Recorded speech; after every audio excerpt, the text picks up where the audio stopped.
actually one of those weird people who enjoys the morning. Like, there's something about the way it's so unsurprising.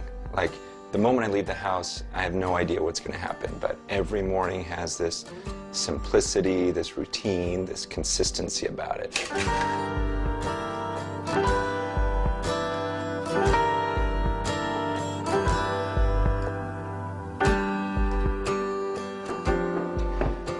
I speak pretty regularly at this one college. It's the same college every year, and I noticed something. There was this girl on the worship team, and every time I came there, it seemed like she was different.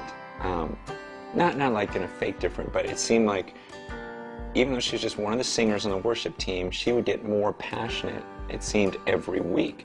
And I was surprised by that because, you know, I speak and I go to different places, and it can get routine-ish. And so I finally approached her one day. I go, you know, even though you do this every week, it seems like it's really fresh to you every single week, and it's new to you every week. And I just asked, how do you do that?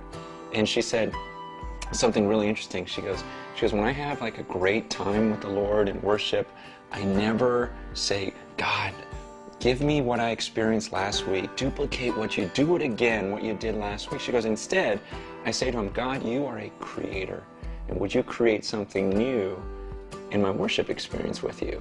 Would you give me a whole new perspective of you this time when I worship? And I thought, wow, that is so cool. I never thought of that aspect of God being a creator and wanting to create something new. And I thought, why don't I do that even when I pray, even when I have times alone with the Lord? Why don't I just pray and say, God, this time when I pray to you, this time when I spend time alone with you, I want us to be more intimate than ever before. Would you create a whole new experience with you? Would you expand my understanding of you? And it's pretty interesting. If we were to really do that and focus and put that type of effort into it, I just think, what would our relationships with God be like at the end of our lives?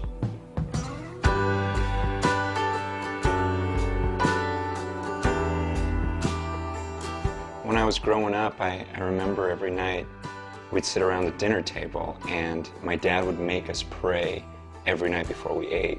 The crazy thing about it was we would pray the exact same prayer every night, like word for word, no variation. Either I would pray it, or my brother would pray it, or one of my sisters would pray it, but we would say word for word. And I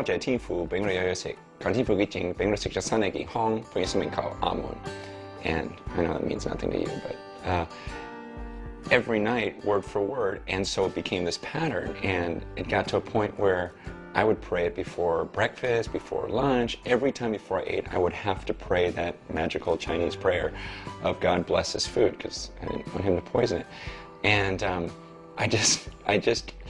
look back at that and I think, wow, that's so ridiculous. Without exaggerating, I bet you I prayed that prayer at least 5,000 times over my lifetime, word for word. In fact, I remember one time, and this was the stupidest thing.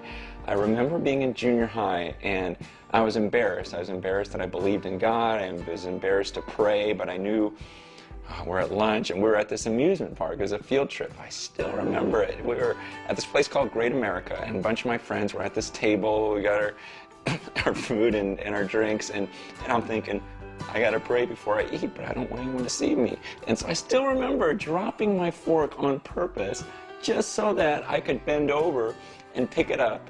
And on my way down, I'd be like, Amor. And no one would notice, and then I could eat my food. I was like, oh, good, it's blessed now.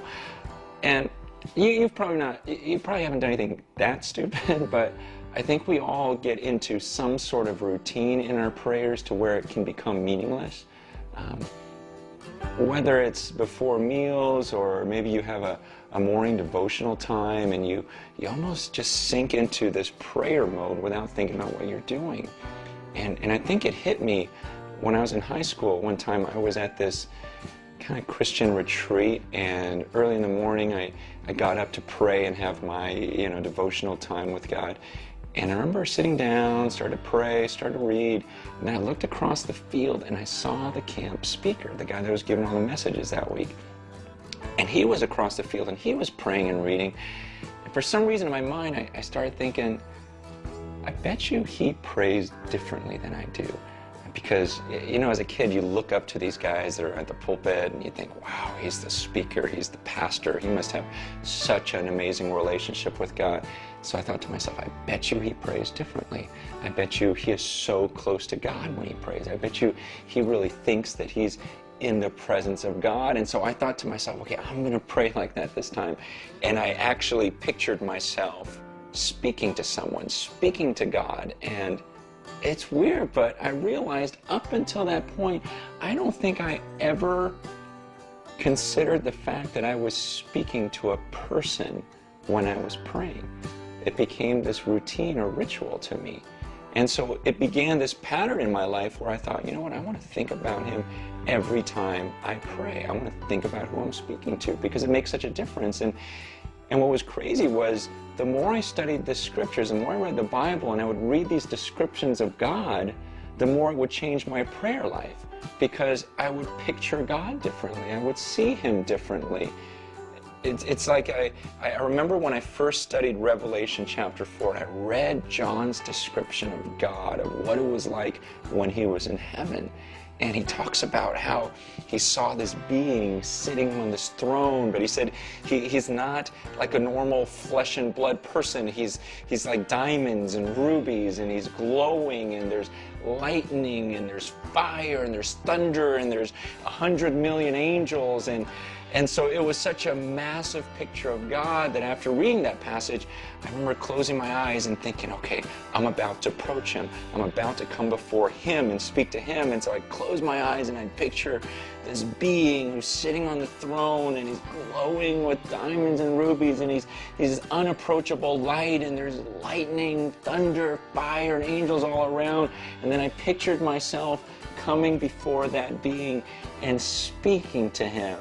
And it was like I didn't even know what to say, and these words came out of my mouth. Like, it's such an honor to come into your presence. And I just, ever since that day that I read that passage and prayed, I thought to myself, I would never have said those words if I didn't take that 30 seconds to think about him.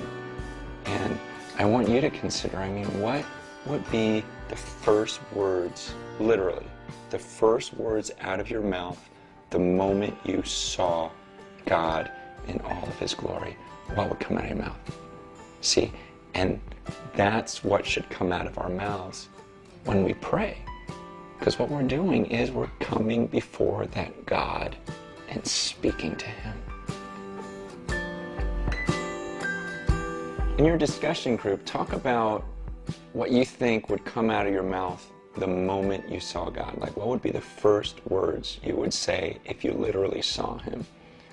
And also, after reading chapter 1, hopefully your relationship with God was different this week, that your prayer life was different this week. Talk about that. Talk about how it was different, or maybe if your relationship with God wasn't different enough, then talk about how you'd love to see it change.